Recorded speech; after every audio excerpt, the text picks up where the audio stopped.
안녕하세요. 역사 돋보기입니다. 여러분, 세계 4대 해전이라고 들어보셨습니까? 세계 해전사에서 기념비적인 전투 4개를 의미하는데 우리나라 이순신 장군의 한산도 대첩이 그중 하나죠. 그렇다면 세계 4대 해전 중 최초의 해전은 무엇이었을까요? 바로 고대 그리스의 살라미스 해전인데요. 당시 화포도 없던 저 오랜 고대 사회에 어떻게 고대 해상전이 세계 4대 해전이 될 수 있었을까요?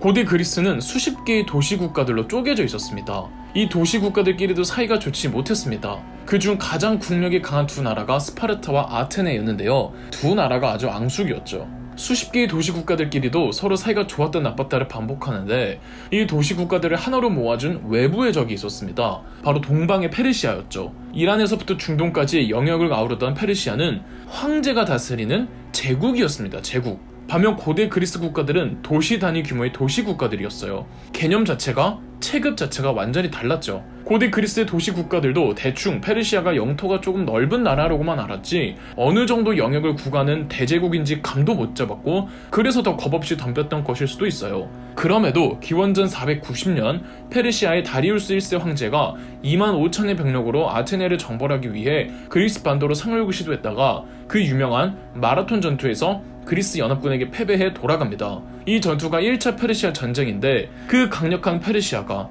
작은 도시 국가들의 연합에게 패배했다는 사실 자체가 페르시아인들에게는 어마어마한 지옥이었습니다.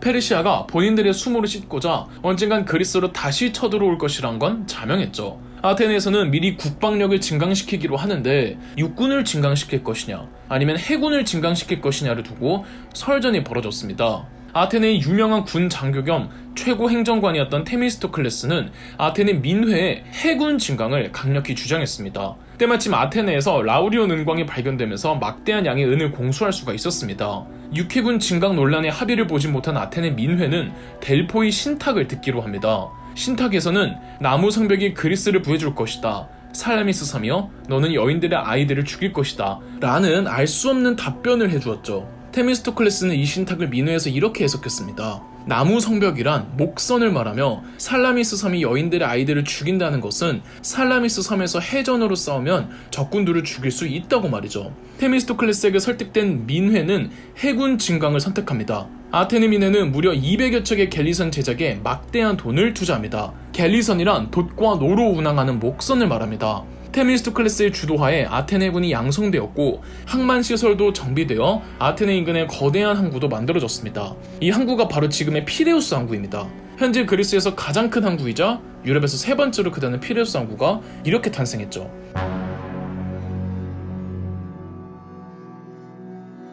모두의 예상대로 기원전 480년 페르시아에선 다리우스 1세가 죽고 그의 아들 크세르크세스가 역사상 최대의 군대를 동원해 그리스 반도로 쳐들어옵니다. 크세르크세스의 대외 원정 준비에 걸린 시간만 6년. 군대는 육해군 도합 자그마치 20만 명이었습니다. 바로 제2차 페르시아 전쟁이었고 이 막강한 대군대 앞에서 그리스 도시 국가들은 뭉칠 수밖에 없었습니다. 육군은 스파르타가, 해군은 아테네가 담당하기로 합니다. 스파르타의 육군은 테르모필레에서, 아테네의 해군은 아르테미시움에서 페르시아의 군대를 맡기로 하죠. 테르모필레에서는 스파르타의 레오디나스 국왕이 이끄는 300결사대가 페르시아 본대와 싸우며 치열하게 잘 싸우지만 전멸하고 맙니다. 이 테르모필레 전투가 영화 300의 배경입니다.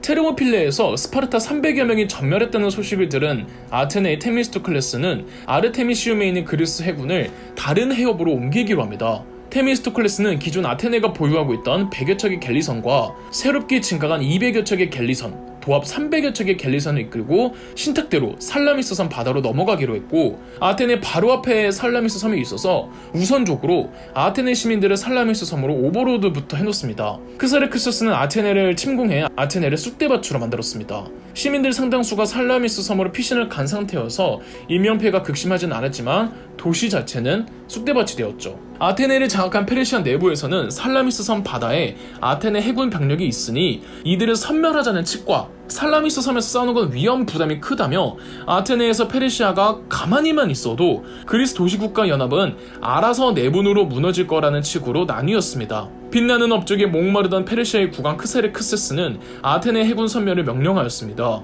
한편 살라미스 섬에 모였던 아테네 포함 다른 도시 국가 병력도 집결해 있었는데요. 이 아테네가 쑥대밭이 된 마당에 차라리 이 지역을 깨끗하게 포기하고 더 남쪽으로 내려가 스파르타 쪽에서 지상전으로 싸우자는 의견이 대세로 모입니다. 하지만 아테네 사령관 테미스토클레스는 아테네 시민들도 보고 있고 차마 아테네를 포기할 수가 없어서 반드시 살라미스 섬 바다에서 싸우고자 했습니다. 테미스토클레스는 이러다간 대세 의견으로 기울 것 같아서 의도적으로 그리스 병력이 살라미스 섬을 빠져나가려 한다는 거짓 정보를 페르시아 쪽에 흘립니다. 이 거짓 정보에 페르시아 크세르크세스는 그리스 병력이 물러나기 전에 결전을 치르겠다며 더 박차를 가해 대규모 수군을 살라미스 섬으로 보냅니다. 이제 그리스 연합함대는 살라미스 섬에 고립되어 이곳에서 싸울 수밖에 없게 생긴 거죠. 심지어 페르시아 해군 전함 규모는 약 1000척 내외였습니다. 그런데 테미스토클레스의 이런 무한한 자신감에는 근거가 나름 있었습니다.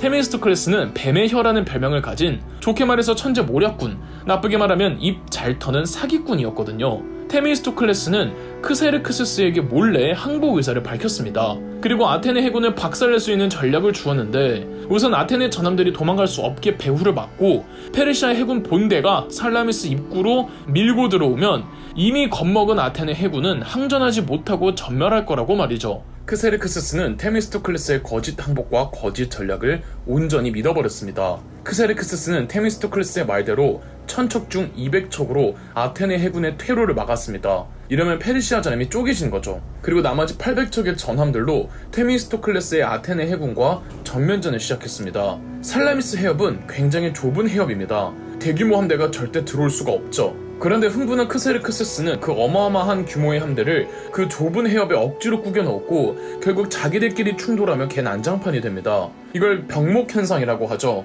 오죽하면 바다가 육지가 된 줄 알았다고 할 정도로 전함들이 꼬여버렸답니다. 이때르기에 기동력이 빠르고 뾰족 단단한 뱃머리를 자랑하는 아테네 갤리선이 개 난장판이 된 페르시아 전함들을 이리저리 휘저으며 페르시아 전함의 노드를 전부 부숴버립니다. 아테네의 갤리선들은 기동성도 좋고 페르시아의 전함들보다 더 무겁고 둔탁해서 충각전에 최적화되어 있었죠. 반면 페르시아 전함들은 크기만 하고 바람의 영향을 더 많이 받았습니다. 그래서 페르시아의 배들은 파도와 바람에 꼬이는 건 쉽고 꼬이는 순간 전열을 재정비하기가 너무나도 어려웠죠. 그리고 아테네의 해병들은 페르시아 전함 위에 올라타서 백병전을 전개했습니다. 이미 배의 충돌로 페르시아군이 우왕좌왕하는 상황에서 아테네 병사들이 타고 올라오자 페르시아 병사들은 속수무책으로 당하기만 했습니다. 이 해전이 살라미스 해전입니다. 참고로 이때 페르시아 함대의 사령관이 여성 사령관 아르테미시아였다죠. 아테네 측 40여 척이 침몰했고 페르시아 측은 약 200여 척이 침몰됐습니다. 대포나 총이 없던 고대의 해전은 배로 상대방 배를 들이박는 충각전과 백병전이 주로 전개된답니다. 그리고 육지가 아니라 바다 위이기 때문에 병사들의 싸움에 제약이 갈 수밖에 없죠. 그럴수록 원초적이고 기본적인 전술이 해전에서는 철저하게 지켜져야 합니다. 우리 쪽 병력이 많으면 넓은 바다에서, 우리 쪽 병력이 적으면 대군은 들어올 수 없는 좁은 해협으로 유인하는 게 해전의 기본 중의 기본입니다. 페르시아의 국왕 크세르크세스는 비록 본인이 직접 배에 타서 참전하지는 않았으나 인근 육지 언덕 위에서 전쟁을 관망하고 있었습니다. 살라미스 해전의 패전으로 크세르크세스는 아테네 포로들을 학살하려고 했으나 이를 예견한 테미스토클레스가 크세르크세스에게 포로를 통해 전언을 건네옵니다. 대왕, 죄송합니다. 저는 항복하려고 했는데 틈을 못 봤습니다. 지금 그리스 연합군이 대왕의 퇴로를 막으려고 합니다. 그리스 연합군이 퇴로를 막아버리면 대왕께서는 도망칠 수 없이 이곳에서 뼈를 묻으셔야 합니다. 제가 시간을 끌어볼 테니 대왕께서는 속히 도망치십시오. 만약 협박 편지였다면 그 다혈질의 크세르크세스가 이성을 잃고 아테네 시민들을 정말 학살시켰을 겁니다. 그런데 테미스토클레스는 끝까지 항복하는 연기를 했고 이를 철석같이 믿은 크세르크세스는 정말 퇴로가 막히기 전 1초라도 더 빨리 도망쳐야겠다고 생각해 아테네 포로들을 더 이상 건드리지 않은 채 본국으로 후퇴했습니다.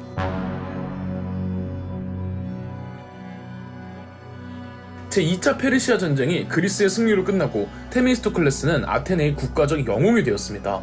아테네는 당대 최고의 해군력을 가진 국가로 발돋움합니다. 테미스토클레스가 선박, 항해, 해전 전술 등의 인프라를 제대로 구축해 놓았기 때문에 아테네 상인들은 더 넓은 바다로 뻗어나갔고 강력한 해군력을 바탕으로 아테네는 그리스 도시국가들은 물론 주변의 작은 국가들을 식민지화하며 그곳에서 막대한 경제적 이익을 창출했습니다. 마치 19세기 제국주의의 모델이라고나 할까요? 그런데 고대 아테네의 민주주의에서는 독재자의 출현을 미연에 방지하고자 도편 추방제라고 해서 공이 많거나 능력 있는 인재를 투표로 내쫓는 제도가 있었습니다. 테미스토클레스가 아테네와 그리스 연합의 영웅으로 부상하면서 정치적 정적들이 많이 생겼고, 테미스토클레스는 국가 내란죄라는 모함을 받은 채 도편 추방제로 아테네에서 추방되었습니다. 여기까지가 살라미스 해전이었고, 다음번엔 두 번째 세계 4대 해전으로 찾아오겠습니다. 그럼 역수돋보기였습니다. 영상 재미있으셨다면 구독과 좋아요, 알림 설정까지 해주시면 감사드리겠습니다.